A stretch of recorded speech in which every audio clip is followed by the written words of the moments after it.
name's Roch. I'm a textile and mixed media artist.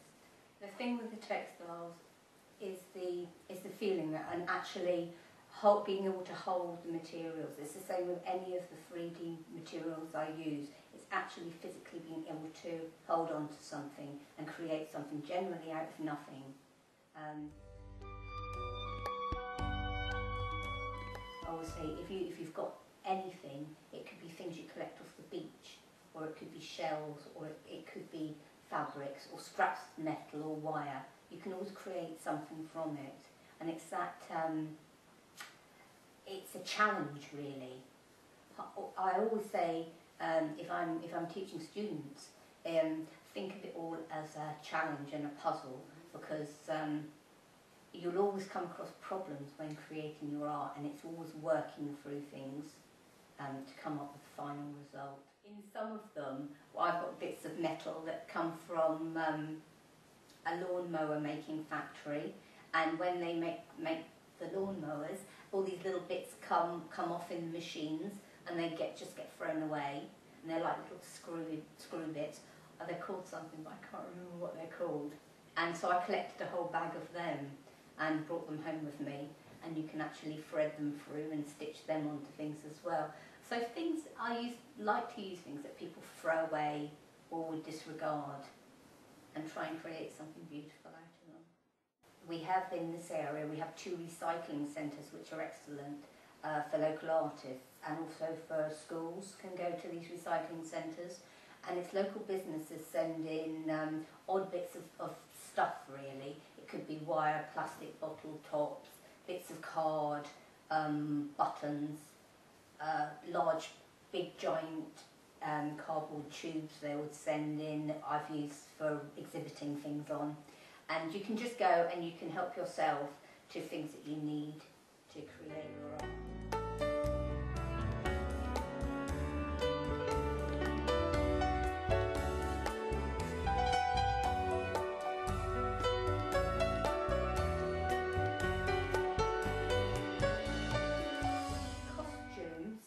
And the conceptual clothing that I've created, that's mainly been concerned with women's issues and the way that we're conceived, and what you generally see on the outside isn't what you get on the inside. We all try and create this persona that we'd like to be seen as,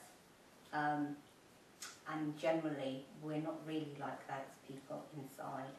So a lot of the conceptual clothing has been based on that, and includes things like stitch and embroidery, and again using the unusual materials. I like to mix things like organzas and soft silks with harsh materials like wire wool and metal and screws and nails, and to create something that's really unusual, and when you get up close you see what it's made of, so it's quite surprising. This dress is one of the pieces of conceptual clothing that I've designed. It was exhibited in Hertfordshire and then went up to London to a number of venues up there.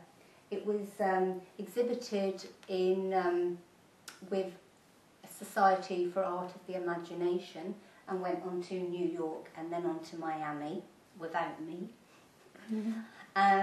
It's to do with, again, what you see isn't quite what you get. So you look at it and you think, oh, it's really lovely, but then when you go up close, you see that actually the jewels in that are made of nails and wire. This is wire wool, and they're wire pom-poms. And on the skirt, there's little rose petals, rose thorns that have been stitched in, so it's all jaggy.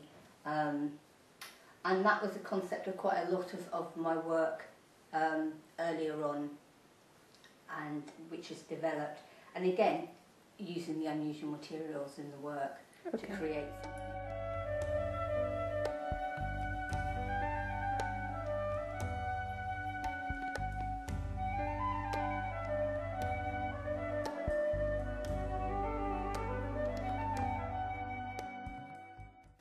I bought a whole load of buttons about 15 years ago when a shop was shutting down for a few pounds, and put them by knowing that one day they would come in handy. So this year I've been making earrings out of the buttons, and these ones as well are made with small scraps of found fabrics, and are more colourful.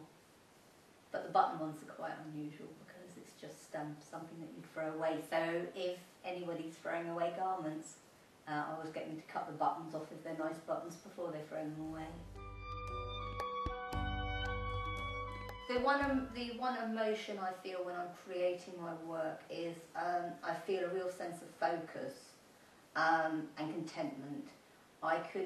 Once I start a project, I can work on it for hours and hours. It's the one thing I could do. I could work through 24 hours if I had to finish something or to keep going. Whereas if you do other things, you don't have that sense of concentration for so long.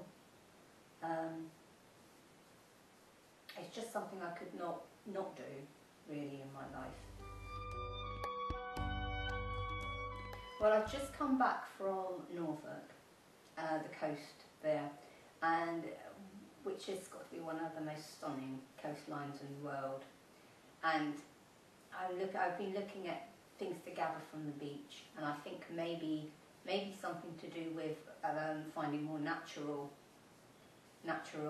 things and creating. I don't know what yet. I don't know what, but that coastline is very, very inspiring.